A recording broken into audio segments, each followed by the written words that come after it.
So, Sherrie, you're known as Australia's first female wrestler. How did that all start? It all started when my auntie started taking me to the wrestling, and I was only 13 years old at the time.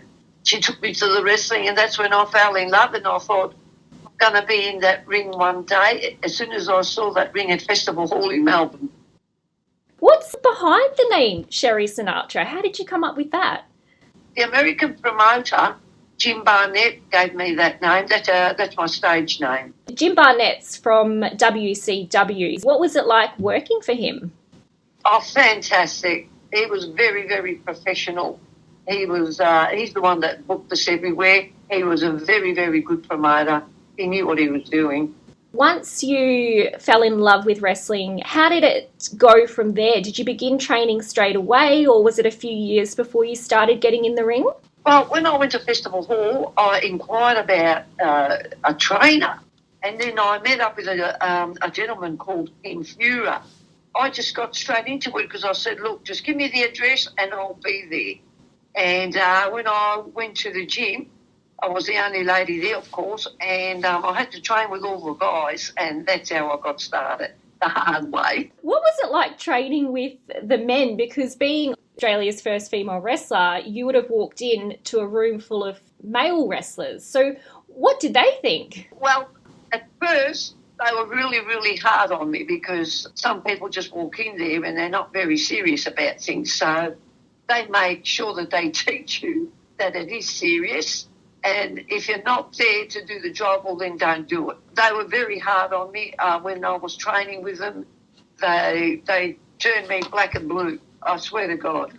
So it was WCW World Championships Wrestling owner Jim Barnett who wanted you for his company. Is that right?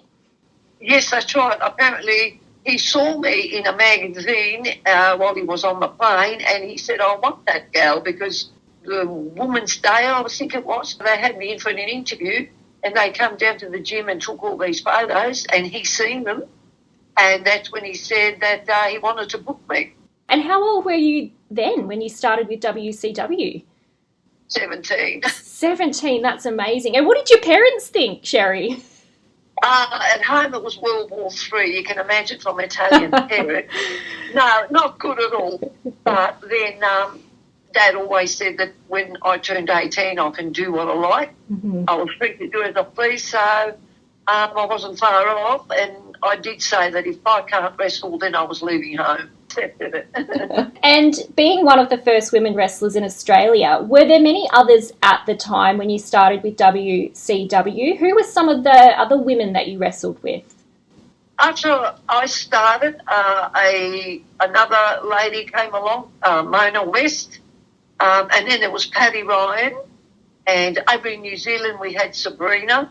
There was a hell of a lot of others, Jenny Starr, Delilah, the Maltese Delilah. Now, we had quite a few later on.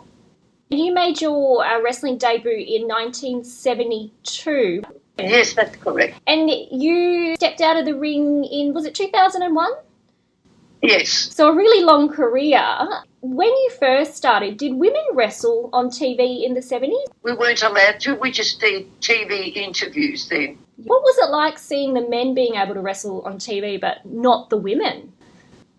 Oh, well, that's the way it was. They were the laws, and it didn't bother me at the time. But now everything's different, so, yeah, that's the way it was then. Professional wrestling in Australia only makes up a small part of Australian culture, unlike America or Japan. Why do you think that is?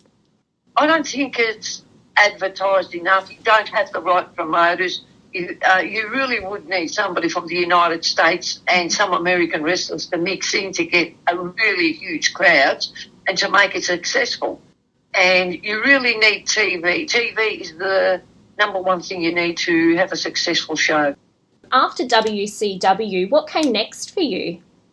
Well, there was a lot of different promotions around, so I just worked for anybody who booked me, really. I was working all the time. And you also had a stint as a referee as well, is that right? Yes, I've done some refereeing as well and some managing. See, in the wrestling, there is no use-by date, really. Even if you retire, you can always train people. You can do announcing, you can referee, you can manage.